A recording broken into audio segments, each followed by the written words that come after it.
এই জবে করার পর অনেক ক্ষেত্রে দেখা যায় কসাই বাকিটা জবে করে। কসাই সাহেবরা জবে করে, শুধু তাই নয়, একটু জবে করার পর সে বলে হুজুর জান জান আর লাগবে না, বাকিটা সে জবে করে। বাকিটা জবে করার ক্ষেত্রে যদি সেও বিসমিল্লাহি আল্লাহু আকবার না বলে, কোরবানি হবে না। কোরবানি এই জন্য পরিপূর্ণটা হুজুরই করবেন। এক, কারণ দুইজনই যদি করেন দুজনেরই আল্লাহু আকবার বলতে হবে। একজন বলছে আরেকজন বলেন নাই, কোরবানি হবে না। আরেকটা বিষয় হলো জবে করার পর অনেক ক্ষেত্রে দেখা যায় এই জবেকৃত পশুটাকে ঘাই দেওয়া হয়, যাতে করে দ্রুত পশুর জানটা চলে যায় এবং খুব দ্রুত গতিতে এর চামড়াটা খালাস করে তার গোশতগুলো কাটা যায়। এজন্য প্রাণীর মধ্যে এইভাবে ঘাই দেয়, এটা সরাসরি মাকরুহে তাহরিমি। মাকরুহে তাহরিমি মানে হারামের কাছাকাছি। হারামের কোরবানি দিলাম লক্ষ টাকা দিয়া, এই সামান্য কসাই তার 2-4-5 মিনিট সময়ে ব্যবধানের কারণে আমার প্রাণীটাকে আমি হারাম করব কেন? এজন্য যারা কোরবানির দাতা, আমরা আমাদের কাজ করি, কিন্তু দাতা অনেক সময় কাছেও থাকে না, আমরা নিষেধ করি। আমরা তো দ্রুত গতিতে একজনের পর আরেকজনের কাছে যেতে হয়। এটা মেহেরবানি করে কোনো কসাই থাকলে আল্লাহর হস্তে করবেন না, আপনি হারাম কাজ করবেন, হারাম কাজ। ঠিক কিনা জোরে বলেন? আর যারা দাতা, আপনারা মেহেরবানি করে কথাটা নলেজ রাখেন, নোট করে রাখেন, কসাইকে আগেই বলে দিবেন ঘাই দিবা না, এটা মাকরুহে তাহরিমি। যতটুকু কাটার হুজুরকেই বলবেন, একবারের জায়গায় দুবার কেটে দিবে। আস্তে করে এই প্রাণীর একটু লাফায় লাফায় এমনিতেই চলে যাবে প্রাণটা। ঠিক কিনা জোরে বল? অনেক সময় কোরবানির পশু ক্রয় করা হয়, এই কোরবানির পশু গর্ভবতী হয়। গর্ভবতী হলে সেই গর্ভবতী কোরবানির পশু দিয়েও কোরবানি করা যাবে। তবে জবেহের পর যদি বাচ্চা জীবিত পাওয়া যায়, সেই বাচ্চাটাও সাথে সাথে কোরবানি করে ফেলবে। এই কোরবানি করার পর এই প্রাণীটা, এই গোশতটা সম্পূর্ণটা সদকা করে দিবে, এটা খাওয়া যাবে না। কোরবানি গর্ভবতী পশু ক্রয় করলাম, জবেহ করার পর যদি বাচ্চা হয়, ওই বাচ্চাটা একটা সুরত হলো আমি দান করে দিব আল্লাহর রাস্তায়, এই প্রাণীটাই দান করে দিলাম কোনো গরিবকে। আর যদি জবেহ করি, তাহলে জবেহ করলে এই প্রাণীর যত গোশত আছে, গোশতটা আল্লাহর রাস্তায় পরিপূর্ণ সদকা করে দিবে, এক টুকরা গোশতও খাওয়া যাবে। কোরবানির পশু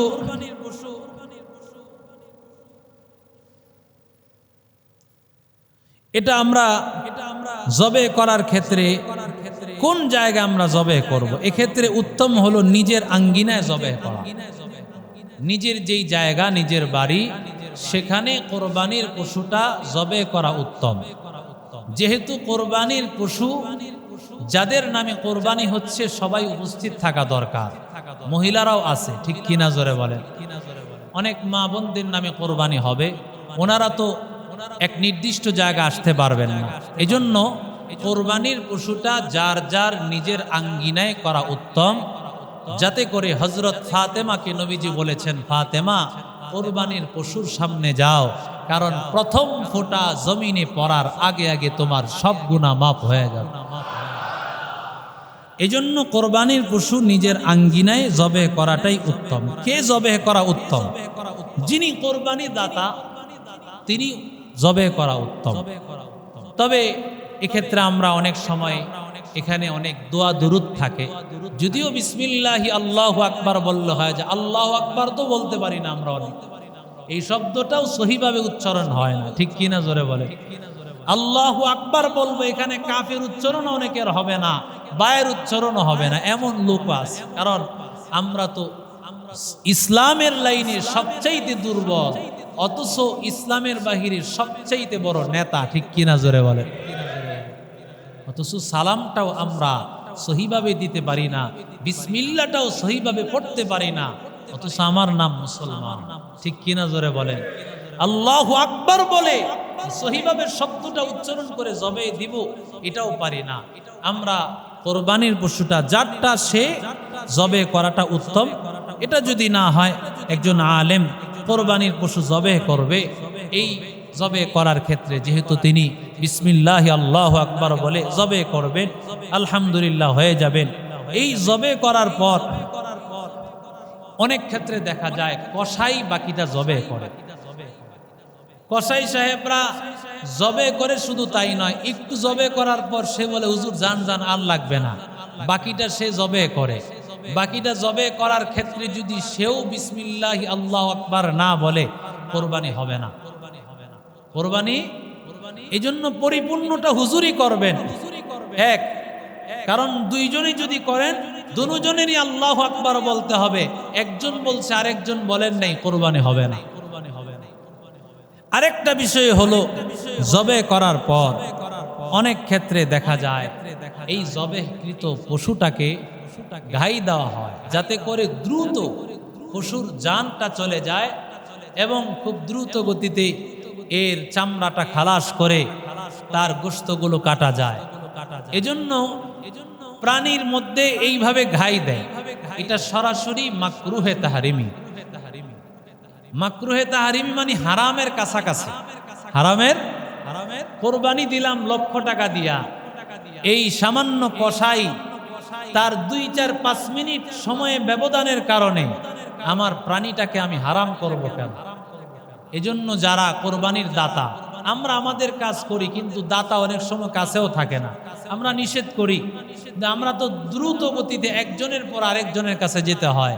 এটা মেহেরবানি করে কোনো কসাই থাকলে আল্লাহর হস্তে করবেন না, আপনি হারাম কাজ করবেন, হারাম কাজ। ঠিক কিনা জোরে বলেন? আর যারা দাতা, আপনারা মেহেরবানি করে কথাটা নলেজ রাখেন, নোট করে রাখেন, কসাইকে আগেই বলে দিবেন ঘাই দিবা না, এটা মাকরুহে তাহরিমি। যতটুকু কাটার হুজুরকেই বলবেন, একবারের জায়গা দুবার কেটে দিবে। আস্তে করে এই প্রাণীর একটু লাফায় লাফায় এমনিতেই চলে যাবে প্রাণটা। ঠিক কিনা জোরে বল? এজন্য এই প্রাণীটা এইভাবে আমরা তার অনেক সময় দেখা যায় এখনো প্রাণীটা লাফাইতেছে, এখনই তার প্রাণীর চামড়া খালাস করে ফেলতেছে, চামড়া খুলে ফেলতেছে। এটাও ঠিক নয়। এই প্রাণীটাকে আপনি কষ্ট দিচ্ছেন, এখনো পর্যন্ত তার রুহুটা যায় নাই, এখনো তার প্রাণটা অবশিষ্ট আছে, আপনি তাকে এই অবস্থায় কষ্ট দিচ্ছেন। এটা কখনো ঠিক হবে না, এটা জায়েজ হবে না। এই জন্য আমরা এক্ষেত্রে খুব খেয়াল করব, এই ভুল যেন আমাদের না হয়। মৃত ব্যক্তির পক্ষ থেকে কোরবানি দেওয়া যায়। হ্যাঁ, মৃত ব্যক্তির পক্ষ থেকে কোরবানি করলে সেই কোরবানি হয়ে যাবে। মৃত ব্যক্তির পক্ষ থেকে কোরবানি হলে সেই কোরবানি কি জায়েজ আছে। অনেক ক্ষেত্রে কোরবানির দাতা একখানে থাকে, কোরবানি হচ্ছে আরেক জায়গায়। আপনি আছেন মদনপুর, কিন্তু কোরবানি হবে চাঁদপুর। হ্যাঁ, কোরবানি হয়ে যাবে যদি নামাজের পর ওই এলাকার যদি নামাজ হয়ে যায় আর আপনার অনুমতি থাকে, তাহলে কোরবানি হয়ে যাবে। আপনি অনুমতি আগেই কথা বলে ফেললেন, অথবা ওদিন বললেন যেদিন কোরবানি সেদিন, অথবা একদিন আগেই বলে দিলেন, 2 দিন আগে বলে দিলেন হ্যাঁ কোরবানির সময় তোমরা কোরবানি দিয়ে দিও। ওই এলাকার নামাজ যদি শেষ হয়ে থাকে তাহলে কোরবানি হয়ে যাবে। এমন যদি হয় বিদেশের বাড়িতে অনেকে আছেন, তাদের কোরবানিটা কোথায় দিবেন? তাদের কোরবানিটা ওই বিদেশেই দিতে পারবেন, চাইলে দেশেও সে দিতে পারবেন, যে কোনো জায়গায় দিতে পারবেন, কোনো সমস্যা নাই। 3 দিনের অধিক গোশত রাখা এটা জায়েজ আছে কিনা, এটা অনেকে প্রায় সময় আমাদেরকে জিজ্ঞাসা করে। হ্যাঁ, 3 দিনের অধিক না, সারা বছর গোশত রাখতে পারবেন, সমস্যা নেই। সারা বছর গোশত রাখতে পারবেন, সমস্যা নেই। তবে সারা বছর রাখার অর্থ তো হলো আপনি গোশত একটাও মানুষকে দেন নাই। ঠিক কিনা জোরে বলে? হ্যাঁ, গোশত দিয়েন, আবার কিছু গোশত রাইখেন, কারণ এটা বরকতের গোশত, অল্প অল্প করে খেতে পারবেন। যে পরিমাণ দেওয়ার কথা আসছে, 3 ভাগের 1 ভাগ আত্মীয় স্বজনকে, 3 ভাগের 1 ভাগ গরিব মিসকিনকে, 3 ভাগের 1 ভাগ নিজের জন্য, এটা একটা ভ্রাতৃত্বের বন্ধন, একে অপরের সাথে একটা মহব্বত। এটা যদি না থাকে, যারা গোশত পায় নাই তাদের সাথে আমার পক্ষ থেকে দেওয়া একটু গোশত সে পাইল না, তাহলে আমার পুরা গোশতটা যেন নিজের কোরবানির দেওয়াটা যেন গোশত খাওয়ার জন্য হলো, এটা যেন না হয়। আমরা এই ভাগ করা জরুরি না বটে, তবে জরুরি হয়ে যায় এই জন্য যে যদি আমি ভাগ না করি বা না দেই, তাহলে বোঝা যাবে আমি কোরবানি খাওয়ার জন্যই দিয়েছি। ঠিক কিনা বলে? এই জন্য দিতে হয়। কোরবানির অনেক সময় চর্বি, এরপরে হাড়, পশম, এগুলো কেউ যদি চায় এগুলো ব্যবহার করতে পারবে কোরবানির দাতা, কিন্তু এগুলো বিক্রি করে এই বিক্রিত টাকা এগুলোকে সে নিজে কোনোভাবে উপকার করা যাবে না। চর্বি বিক্রি করছেন, এই টাকা যদি নেন দান করে দিতে হবে। হাড্ডি যদি বিক্রি করেন এ টাকা দান করে দিতে হবে। এটা আমাদের খেয়াল রাখতে হবে, এই বিষয়টা আমাদের খুব বেশি খেয়াল রাখতে হবে।